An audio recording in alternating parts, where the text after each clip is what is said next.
नमस्कार प्यारे विद्यार्थियों, आप सभी का स्वागत है। हमारा चैप्टर चल रहा है रासायनिक बलगतिकी और आज इस चैप्टर में हम एक इम्पोर्टेंट टॉपिक अभिक्रिया की आणविकता किसे कहते हैं, आणविकता और कोटि में अंतर क्या होता है और आभासी एक आणुक अभिक्रियाएं क्या होती हैं, बहुत इम्पोर्टेंट टॉपिक है, इनका अध्ययन करेंगे। तो शुरू करते हैं। अपनी कॉपी पेंसिल निकाल लीजिए और शुरू करिए। हेडिंग डालिए अभिक्रिया की आणविकता। अभिक्रिया की आणविकता मोलिकुलरिटी ऑफ रिएक्शन किसे कहते हैं? देखो, किसी प्राथमिक अभिक्रिया या सरल अभिक्रिया वो होती है जो केवल एक ही स्टेप में होती है, एक ही पद में होती है। किसी प्राथमिक अभिक्रिया में भाग लेने वाले अभिकारी अणुओं की कुल संख्या को, जिनकी एक साथ टक्कर संघट, है ना, एक साथ टक्कर संघट या कोलिजन होने से रासायनिक अभिक्रिया होती है, अभिक्रिया की आणविकता कहलाती है। मतलब अभिक्रिया में भाग लेने वाले उन अभिकारी अणुओं की कुल संख्या को, जिनकी एक साथ टक्कर होने से रासायनिक अभिक्रिया होती है, अणुओं की या परमाणुओं की या आयनों की वो कुल संख्या कहलाती है अभिक्रिया की आणविकता। जो जटिल अभिक्रिया होती है, जटिल अभिक्रिया कई पदों में होती है, तो जटिल अभिक्रिया में प्रत्येक पद की जो आणविकता होती है वो अलग अलग बताई जाती है। किसी अभिक्रिया में भाग लेने वाले अणुओं की संख्या 1, 2 या 3 होने पर अभिक्रिया क्रमशः एक आणुक अभिक्रिया, द्विक अणुक अभिक्रिया, और अगर अभिक्रिया में 3 अणु भाग लेते हैं तो वो त्रिअणुक अभिक्रिया कहलाती है। जैसे उदाहरण देखिए, जैसे ये N2O5 है N2O5 से ये बनता है N2O4 प्लस हाफ O2। देखो, इसमें एक अभिकारक अणु भाग ले रहा है, तो ये क्या है? एकाणुक अभिक्रिया, एकाणुक अभिक्रिया, है ना, या इसे बोलते हैं यूनिमोलिक्यूलर, इसे बोलते हैं यूनिमोलिक्यूलर रिएक्शन, यूनिमोलिक्यूलर रिएक्शन। जैसे H2 प्लस I2 से बनता है 2HI, है ना, इसमें दोनों भाग लेते हैं, ये है द्विअणुक अभिक्रिया, द्विअणुक अभिक्रिया। अंग्रेजी में बोलते हैं बाइमोलिक्यूलर रिएक्शन, बाइमोलिक्यूलर रिएक्शन। और अगर अभिक्रिया में देखो, ये एक उदाहरण ये देखिए C12H22O11, ये है सुक्रोज का जल अपघटन करते हैं अम्ल की उपस्थिति में, पानी के साथ में रिएक्शन होती है तो ग्लूकोस और फ्रक्टोस का जलीय विलयन प्राप्त होता है। एक ग्लूकोस है इनमें, एक ग्लूकोस एक फ्रक्टोस, है ना। देखो, इस अभिक्रिया में दोनों भाग ले रहे हैं, तो ये एक द्विअणुक अभिक्रिया है, ये एक द्विअणुक अभिक्रिया, लेकिन आणविकता तो इसकी 2 है, लेकिन इसकी जो कोटि है ना वो 1 है। कोटि प्रयोग द्वारा निर्धारित की जाती है। प्रयोग द्वारा ये पता चला है कि इस अभिक्रिया का जो वेग है ना, इस अभिक्रिया का जो वेग है वो केवल सुक्रोज की सांद्रता के समानुपाती होता है। मतलब वेग को इस प्रकार से, इसमें H2O को नहीं लिखते, अभिक्रिया का वेग केवल इसकी सुक्रोज की सांद्रता पर निर्भर करता है। तो इस अभिक्रिया की कोटि 1 है और आणविकता 2 है। तो ऐसी अभिक्रिया जिसकी कोटि 1 आणविकता 2 होती है, ऐसी अभिक्रिया कहलाती है आभासी एक आणुक अभिक्रिया। आगे पढ़ेंगे इसको। तो ये एक द्विअणुक अभिक्रिया है। इसी प्रकार से ये देखिए 2NO प्लस O2, इनकी आपस में अभिक्रिया से ये बनता है 2NO2। 3 अणु भाग ले रहे हैं, तो ये एक त्रिअणुक अभिक्रिया है। ये क्या है? एक त्रिअणुक अभिक्रिया। इसे बोलते हैं ट्राइमोलिक्यूलर रिएक्शन, ट्राइमोलिक्यूलर रिएक्शन। तो देखो, मैंने अभिक्रिया की कोटि आपको बताई कि किसी सरल अभिक्रिया में, सरल अभिक्रिया या प्राथमिक अभिक्रिया जो एक ही स्टेप में होती है, किसी सरल अभिक्रिया में भाग लेने वाले अभिकारी अणुओं की कुल संख्या को अभिक्रिया की आणविकता कहते हैं। और जो जटिल अभिक्रिया होती है वो कई स्टेप में होती है, उसके प्रत्येक स्टेप की जो आणविकता होती है वो अलग अलग बताई जाती है। अभिक्रिया में भाग लेने वाले अणुओं की संख्या एक होने पर अभिक्रिया एक अणु अभिक्रिया कहलाती है। अभिक्रिया में भाग लेने वाले अणुओं की संख्या 2 होने पर अभिक्रिया द्विअणुक अभिक्रिया कहलाती है। और अभिक्रिया में भाग लेने वाले अणुओं की संख्या 3 होने पर अभिक्रिया त्रिअणुक अभिक्रिया कहलाती है। देखिए, अभिक्रिया की जो आणविकता होती है, अभिक्रियाओं की आणविकता का मान 3 से अधिक नहीं होता। देखो, और जो जिन अभिक्रियाओं की आणविकता 3 होती है ना, ऐसी अभिक्रियाओं की संख्या भी कम है और इनका जो वेग होता है त्रिअणुक अभिक्रियाओं का, वो वेग भी कम होता है। देखो, त्रिअणुक अभिक्रिया में 3 अणु भाग लेते हैं तो अभिक्रिया होने के लिए 3 अणुओं को एक साथ टकराना आवश्यक होता है, तब अभिक्रिया होती है। और 3 अणुओं की एक साथ टक्कर, और वो भी उचित विन्यास में, उनका उचित विन्यास होना चाहिए, तो एक साथ टक्कर होने की जो संभावना होती है वो कम होती है।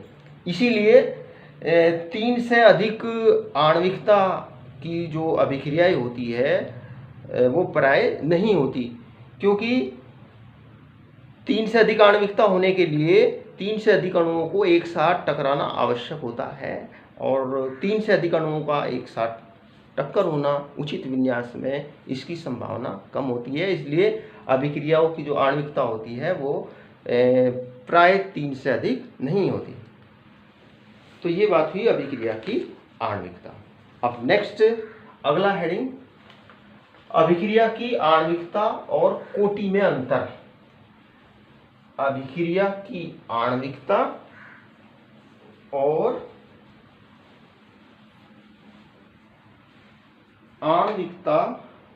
अभिक्रिया की आणविकता और कोटि, अभिक्रिया की कोटि में अंतर। बोर्ड एग्जाम में बहुत बार आता है अभिक्रिया की आणविकता और कोटि में क्या अंतर होता है। वेरी इंपॉर्टेंट है, कई अंतर है, साथ साथ इनको नोट करते जाइए। देखो, अभिक्रिया की आणविकता किसे कहते हैं, इसकी परिभाषा लिखो। आणविकता किसे कहते हैं? किसी सरल अभिक्रिया में भाग लेने वाले अणुओं की कुल संख्या को जिनकी एक साथ टक्कर होने से रासायनिक अभिक्रिया होती है, अभिक्रिया की आणविकता कहलाती है। कोटि की परिभाषा लिखो इसमें। कोटि किसे कहते हैं? कोटि कहते हैं अभिक्रिया में भाग लेने वाले उन अणुओं की संख्या को जिनकी सांद्रता पर अभिक्रिया का वेग निर्भर करता है, यानी कि जिनकी सांद्रता अभिक्रिया के वेग को निर्धारित करती है, अभिक्रिया की कोटि कहलाती है। तो एक तो इसमें परिभाषा लिखते हैं। दूसरा, जो अभिक्रिया की आणविकता होती है वो सदैव पूर्णांक संख्या होती है। आणविकता क्या होती है? पूर्णांक संख्या होती है, जबकि जो कोटि होती है वो भिन्नात्मक भी हो सकती है। अभिक्रिया की जो कोटि होती है वो क्या? भिन्नात्मक भी हो सकती है, भिन्नात्मक भी हो सकती है। देखो, तीसरा पॉइंट, अभिक्रिया की जो आणविकता होती है वो कभी भी शून्य नहीं हो सकती। अभिक्रिया की आणविकता कभी भी शून्य नहीं हो सकती, जबकि अभिक्रिया की कोटि शून्य भी हो सकती है। अभिक्रिया की कोटि क्या? शून्य भी हो सकती है। देखो,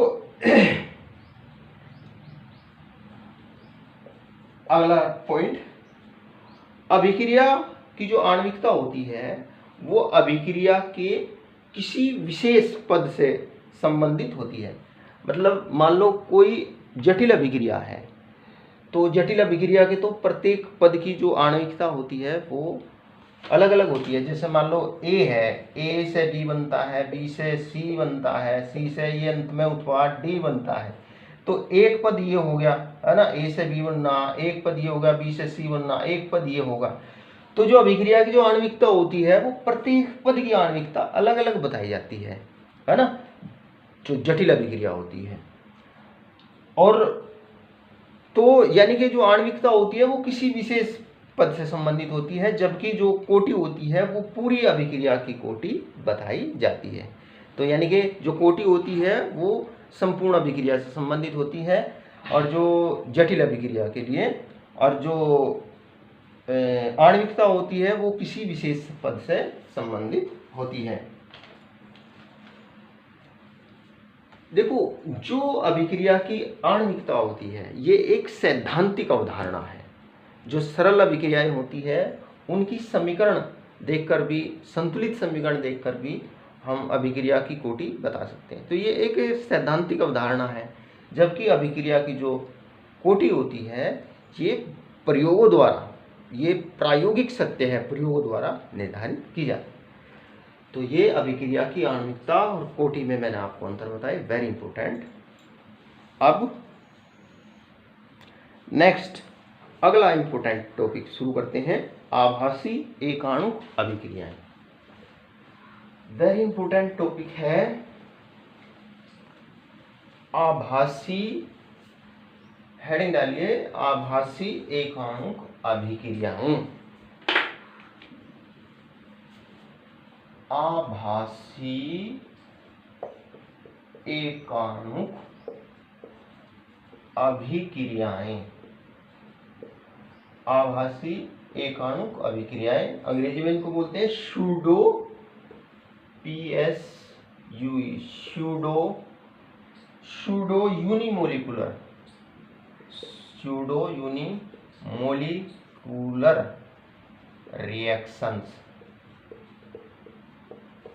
और या इनको आभासी प्रथम कोटि अभिक्रियाएं भी कहते हैं। या इनको क्या बोलते हैं? आभासी प्रथम कोटि अभिक्रियाएं। एग्जाम में बहुत आता है आभासी प्रथम कोटि अभिक्रियाएं, बड़ा आसान है, एग्जाम में आता है। तो एक नंबर में पूछा जाता है, ज्यादातर 2 में भी पूछ लिया जाता है, तो ये चीज आपको समझनी पड़ेगी 2 नंबर लाने के लिए। तो आभासी प्रथम कोटि की अभिक्रिया या आभासी एकाणुक अभिक्रिया किसे कहते हैं, लिखिए। देखो, प्रथम कोटि की वह अभिक्रिया, परिभाषा लिखो, प्रथम कोटि की वह अभिक्रिया जिसकी आणविकता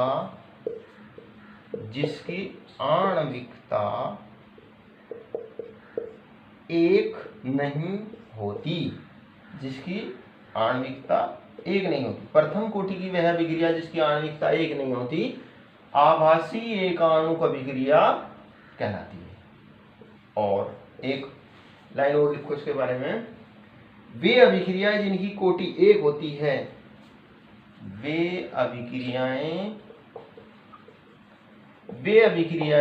जिनकी कोटि एक होती है, जिनकी कोटि एक होती है, परंतु आणविकता एक से अधिक होती है। आणविकता क्या, एक से, कोटि तो एक होती है लेकिन आणविकता एक से अधिक होती है, ऐसी अभिक्रियाएं कहलाती है आभासी एकाणुक अभिक्रियाएं या आभासी प्रथम कोटि अभिक्रियाएं। देखो एग्जाम्पल देखिए, आभासी एकाणुक अभिक्रियाओं के उदाहरण देखिए। पहला उदाहरण है सुक्रोज का जल अपघटन। सुक्रोज का जल अपघटन, या इसे प्रतिलोमन भी बोलते हैं। सुक्रोज का प्रतिलोमन। देखो, सुक्रोज का जल अपघटन, जो सुक्रोज चीनी होती है ना, चीनी को सुक्रोज कहते हैं, C12H22O11। ये क्या है, सुक्रोज है, चीनी है, ये शक्कर, सुक्रोज। देखो सुक्रोज का जब जल अपघटन करते हैं अम्ल की उपस्थिति में, H आयन का मतलब ये अम्ल की उपस्थिति में अभिक्रिया होती है, जैसे H2SO4 का तनु विलयन उसकी उपस्थिति में विक्रिया होती है, तो ग्लूकोज और फ्रक्टोज बनता है C6H12O6।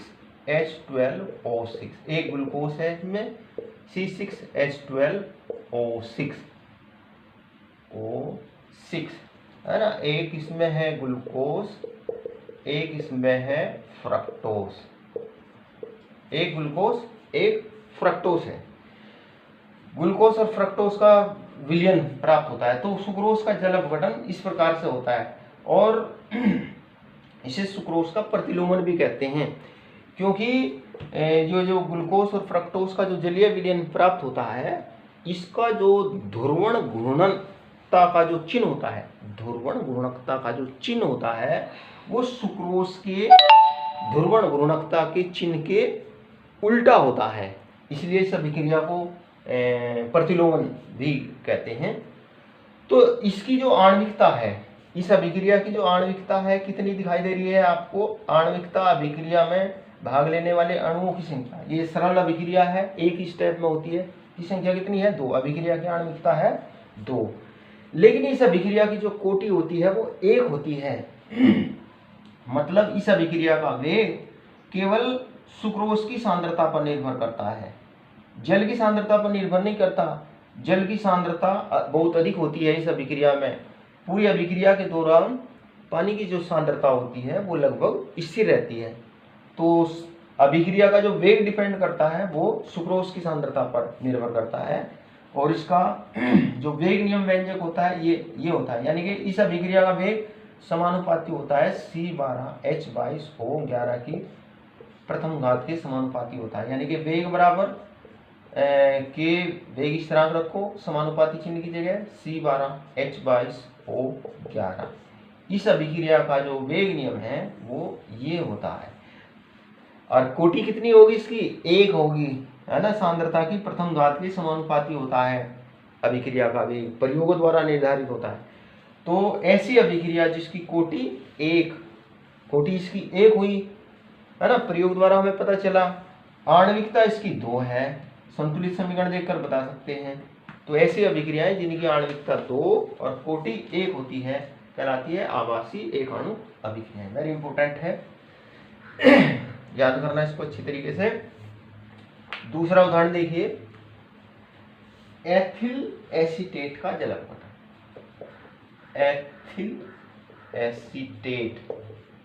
एथिल एसीटेट का जल अपघटन, ये भी एक आभासी एक आणुक अभिक्रिया है।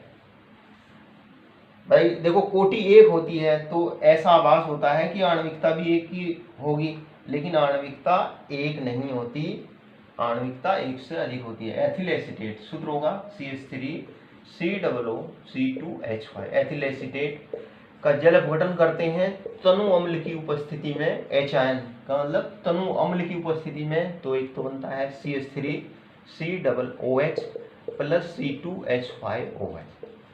और देखो इस अभिक्रिया की आणविकता कितनी है? अभिक्रिया में भाग लेने वाले अणु आणविकता बराबर है इसकी 2, और अभिक्रिया की कोटि केवल इस एथिल एसीटेट की सांद्रता पर निर्भर करती है, यानी कि इस अभिक्रिया का जो वेग नियम है वो ये है कि CH3COO2H5 की पावर 1।